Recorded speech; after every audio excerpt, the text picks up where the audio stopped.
Moya agus Hiddle she's boil am go lehas water am be a ration shaw against Skull Saudi MacGill in shots na Glanta agus Magic Jenu Anchri who shartu Skull Saudi and Shaw agus the Intajaska go where man Corube Rashta man Shaw Nish couple where every Jeshicum couple focal against Skull Saudi. As I said, I want to start by saying how delighted I am to be back at the MacGill Summer School. And to address you on this issue today. We're now on the 37th year as it takes place every year in the picturesque village of Glenties, and I'm sad to say that we missed out in the sun yesterday, but to think of the idea of everybody running around in shorts and today we're in the overjackets, it's just typical Irish weather.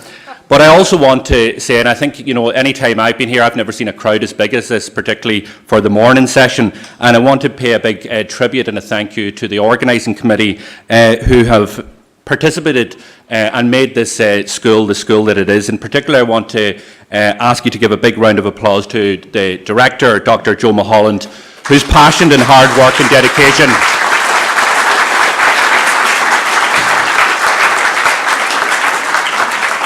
his passion, his hard work and dedication has made the MacGill Summer School the institution that it is today. And as a TD representing this community, it's not just a school that's been a hotbed of constructive, engaging and captivating and oftentimes fiery debate, but it's also been a huge economic stimulus to the local area, an area that needs that stimulus so much. So I want to thank Joe and all the organising committee for the work that they've done down throughout the years.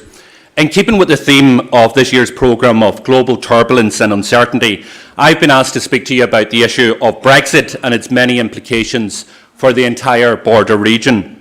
And that takes me on to today's session and this morning's session, which is life in the border counties post-Brexit, the challenges.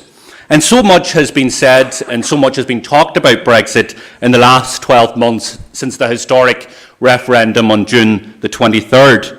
So much so that the term Brexit has now become part and parcel of our everyday speech, and today dominates the airwaves. Despite the 24/7 news cycle, Brexit is consistently central to the news agenda on every given day, be it print, broadcast or online, and today is no different.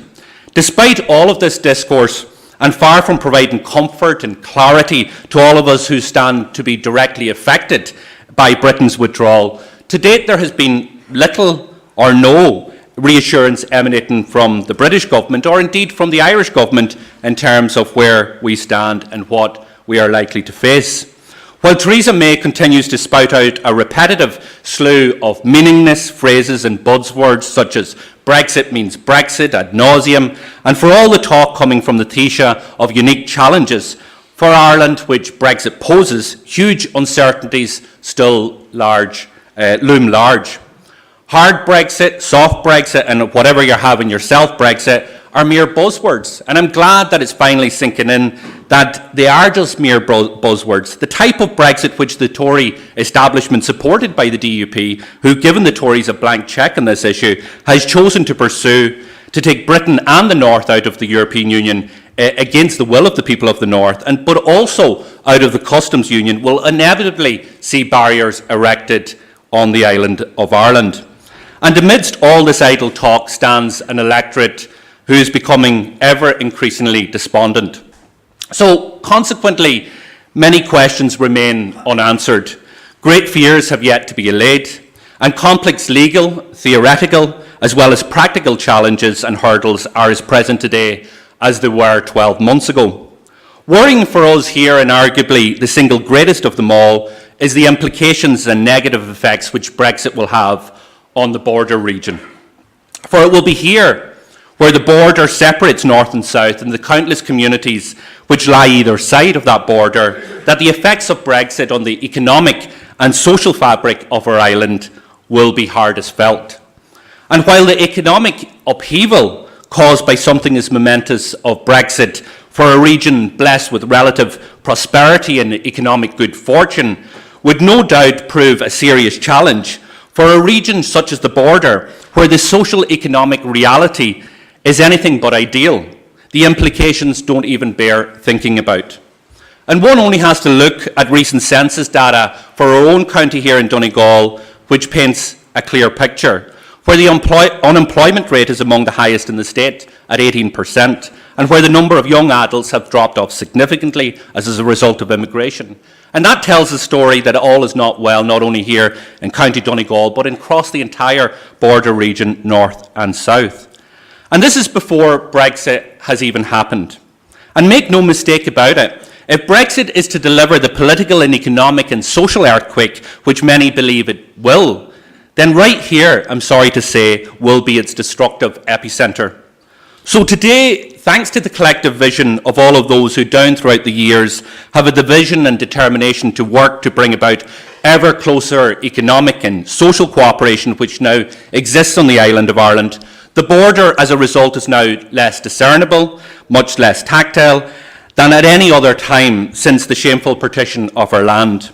But Brexit will no doubt change all of this.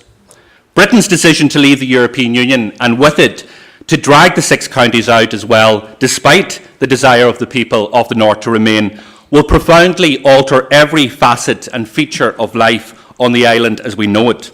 For the ordinary woman and man and child, for the ordinary worker, the farmer, the business person, the community group, and indeed all those who choose to call this island home, the repercussions of Brexit will be real in their consequences. And encouraging none of this is to say that the EU is perfect, because far from it. It is no secret that as a party, Sinn Féin has long been known to be less than, shall we say, enamoured with the EU, its institutions and its bureaucracy, often calamitous in nature. We have long opposed, and still do, the EU's seemingly endless pursuit of ever greater fiscal and political union amongst the nations which make up the bloc. Not to mention the blatant and unashamed power grab, which for years now has seen an ever-growing disconnect emerge between Brussels and the peoples of Europe. But for these, and indeed for all of its faults, as the old Irish shanachal says, "Ní bhíonn sí gan locht." That is saying nothing, not even a political colossus such as the European Union, is ever going to be perfect.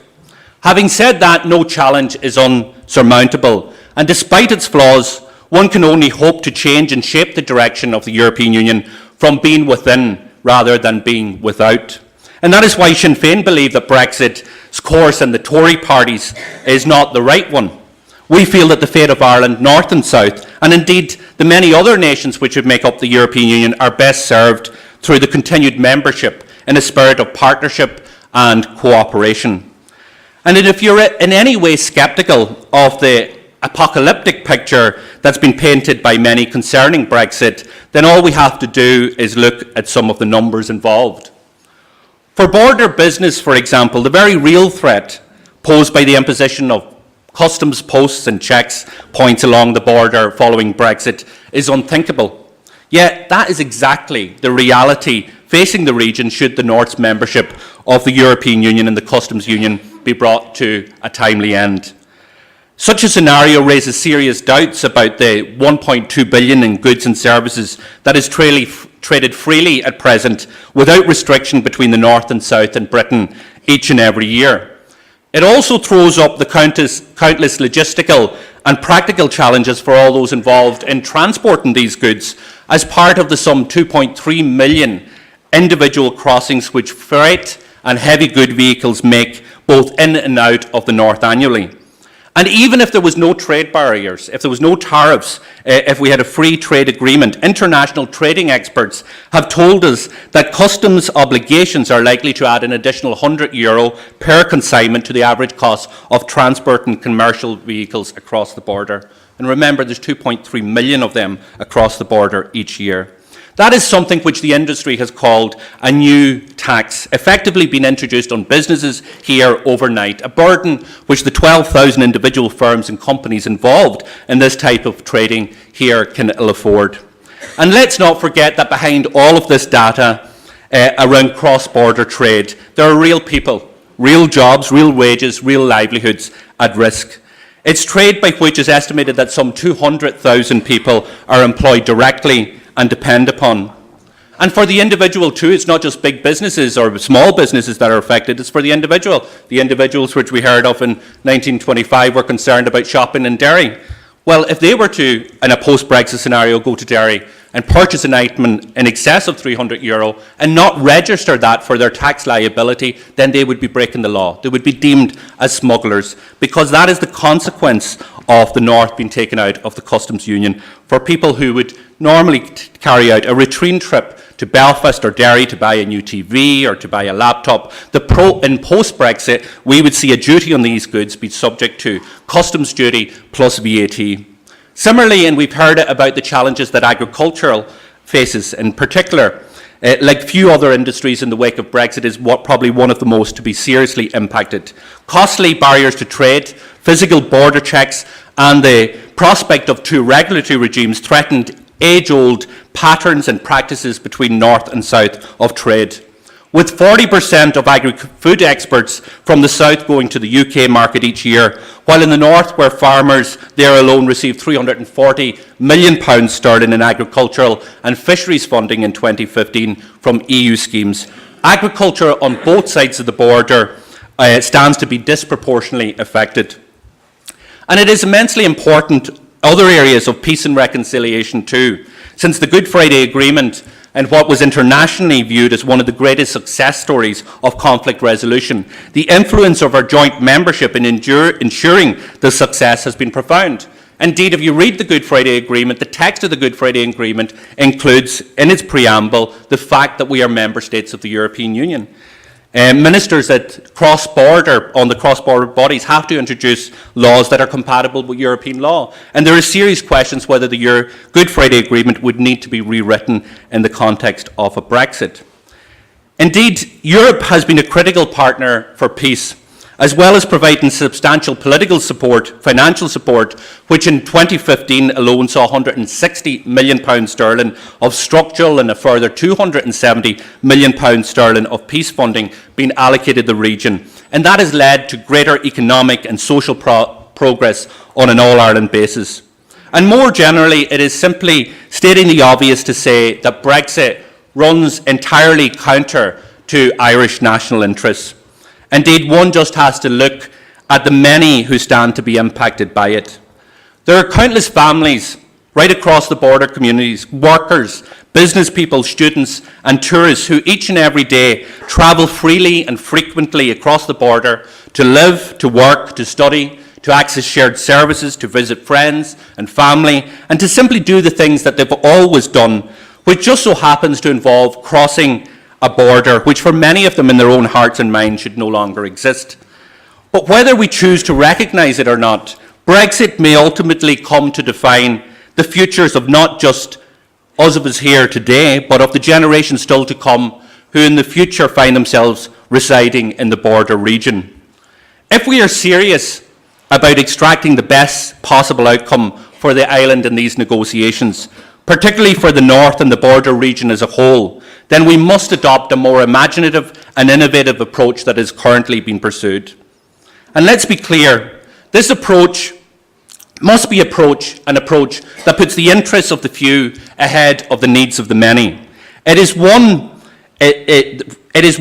which puts the wants, desires and the interests of the Irish people above all else. And that is crucial, that it is for the many and not the few, to borrow a phrase.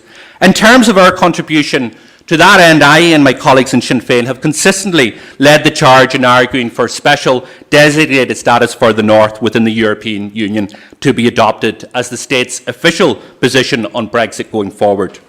The government has a responsibility to adopt this position as its formal negotiating position. It is the position that is voted democratically and passed democratically by the Dáil, and the failure to do so by government would be a government acting in contempt of Parliament. And while in any negotiations there is never any guarantee that your negotiating position will be the outcome afterwards, nevertheless what we can guarantee is that if the position is not even tabled during these talks, then it will not play a part in the final agreement. And alongside this proposal to retain the North's access to the customs union and the single market, the Irish government also needs to advance proposals which would include the maintaining of the North's continuing access to EU funding streams, including agricultural, fisheries and structural funds. This funding, as we all know, continues to transform our island and change people's lives for the better, particularly for many border communities. Its continuation after Brexit is therefore crucial. We in Sinn Féin have called on the authorities working with our partners in Europe to actively seek to leverage more favourable terms for match funding projects, such as lower rates of co-financing and the derogation of EU fiscal rules to allow the state to increase investment and ensure that we as an economy are best placed to withstand the potential future Brexit shocks coming down the line. Such measures, in our view, could be complemented by the establishment, as we have advocated, of a dedicated Brexit Solidarity Fund to target investment in sectors which stand to be most impacted by Brexit, and the expansion of the EU Globalisation Fund to support workers who it's likely will require support and assistance post-withdrawal of Britain from the European Union. And why is Sinn Féin taking this stance? Because we believe firmly that a solution is necessary. A solution is necessary to protect All-Ireland trade, to defend our agri-food sectors, which guarantee the free movement of people, to protect workers' rights, to guard civil liberties, the environment, to protect the peace process, and crucially, to uphold and respect the democratic will of a proud and resilient people. So there is no doubt that Brexit will be the single greatest political challenge that we on this island face in the years ahead. Yet there is no reason that with the right approach, that we will and we can overcome all of the challenges that Brexit face and pose. We as an island nation have many times in our past come up against great moments of adversity and unspeakable hardship. Yet we've been through it all. And each and every time, that innate fighting spirit, that unlearned, untaught, intrinsic, natural reactionary force within, for which we Irish are famous and renowned for, has persistently won the day. And so to conclude, whatever's one's view on the matter, Brexit, despite all of its challenges, has brought the issue of Irish reunification firmly back onto the political agenda. And just as Brexit quickly entered into our vocabulary today, it is not beyond all probability to believe at its ultimate conclusion, and as the term slowly begins to fade from popular usage, that this demise will coincide with the emergence of a new language, a language which seeks to tear down the border, to build bridges and not walls, a language of hope rather than one of fear. Perhaps, just maybe, as one of the not bargained for consequences of Brexit, the argument for Irish unity will take on a new and never seen momentum. Akerja, I see no reason why, in these challenging and uncertain times that lie ahead of us, as we enter a new post-Brexit world, that the very same unwavering and unrepentant fighting Irish spirit cannot help us, as it has done in the past, not only to overcome whatever challenges Brexit lay in our way, but also to grasp the opportunities that Brexit may just so yet happen to have in store for us. Gur maith go bhfuil.